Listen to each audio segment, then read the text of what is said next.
I told the team this. Since our game in LA's had 3 games prior to coming here, and I just felt like in all 3 games they were playing great. And I know Kurt mentioned before the game, but being 3-0 when they're seeing a team for a second time and responding to, so that was not a surprise to us in terms of maybe the energy and effort that they would give in this game. It was surprising that we didn't have that same sort of match it. But I sort of sensed that coming, given what our schedule was and probably the mistake of giving them an off day again yesterday and just doing skills would not been great after days off. So kind of saw all that coming in today's game. Most important thing was that this team, they never, in those tough moments, those frustrating moments, they don't break, they don't separate, and they just problem solve together and found a way to get a win.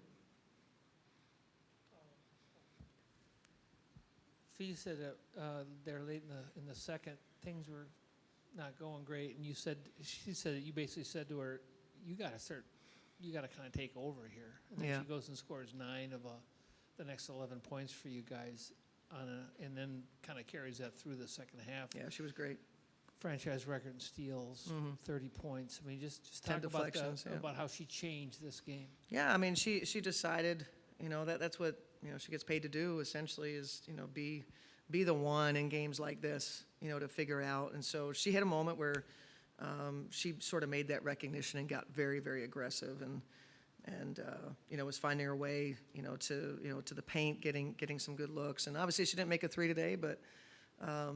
I'd say I probably had a problem with some of our 3s that we took. We only took 23, but some of them were not in rhythm. Some of them were just sort of what I would call jack shots. Took a couple bad ones that were not in rhythm, and that leads to misses. So that was a game. Hey, let's find out what happens when we don't make 3s. And that's Kent wrote about it because I knew that was going to happen. I was sure what this game was going to be after Kent wrote all that.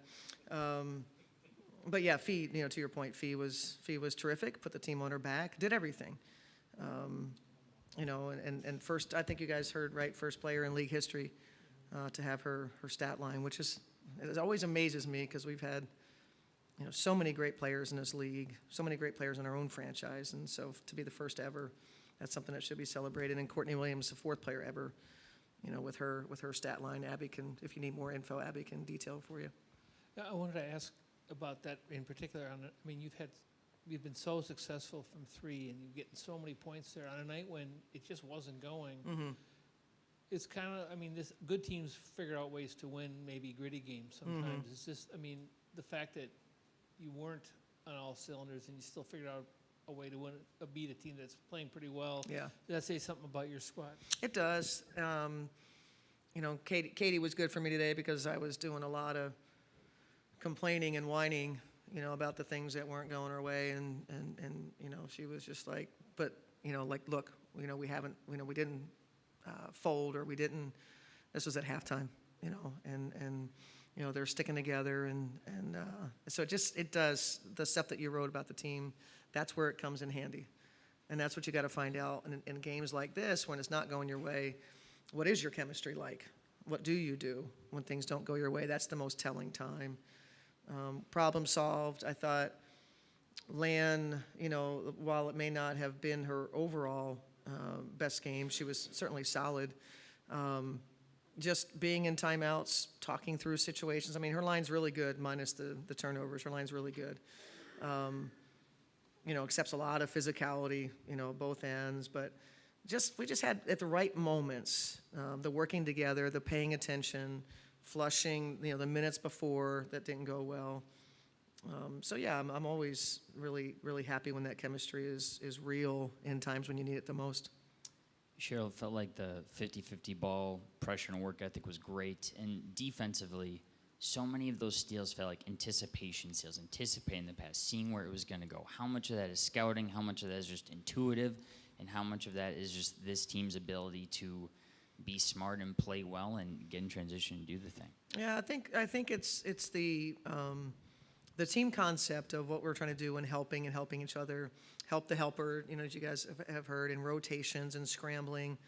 I just think we do that well. We were in a lot of rotations that we didn't want to be in, but trying to find our way. Ball pressure and deflections are huge to that. When you're deflecting, those probably lead to steals. Fee finished plus 10 today on the deflection battle, which is really high. Obviously, it led to, the 8 steals is not a surprise given that number. So I think it's anticipation. It's anticipating the next action, anticipating, hey, my teammate went here, now I got to go here. Maybe it was something that caught me off guard, what they did, and I still got to play off of that. So I think those are the things that we do fairly well. Cheryl, how does a team get good at problem solving? How they get good at it? Yes. I think you got to have good listeners.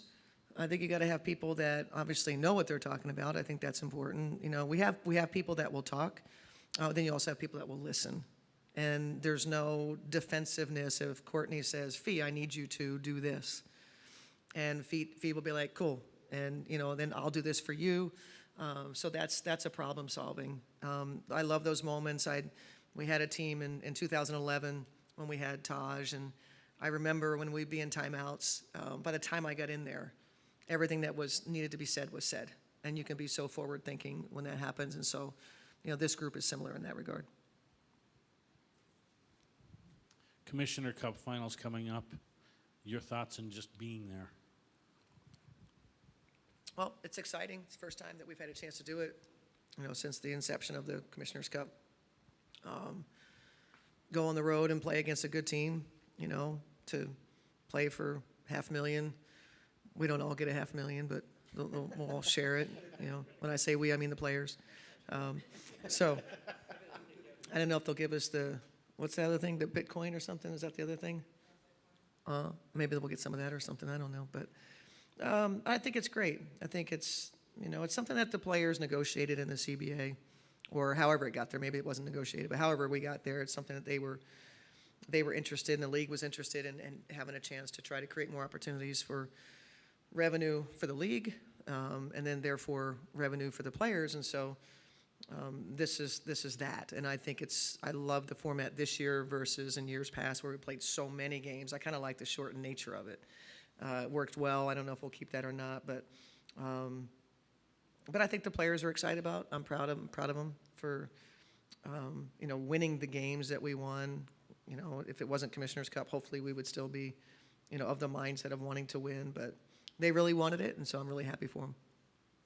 Coach, what were some of the other crucial adjustments made at halftime tonight? You mentioned Katie's influence on the things that have been going positively, but this is second home game in a row where you're talking about maybe a disappointing first half, and then second half, I think you opened with a 7-0 run and then only gave up 12 in the third quarter. Just what have been some of the common denominators about the halftimes this season that have led to really successful third quarters? Surprisingly, and they reminded me before the game in LA, our halftime was the most spirited halftime by me in a very intense way that was shocking to them because we were up 20.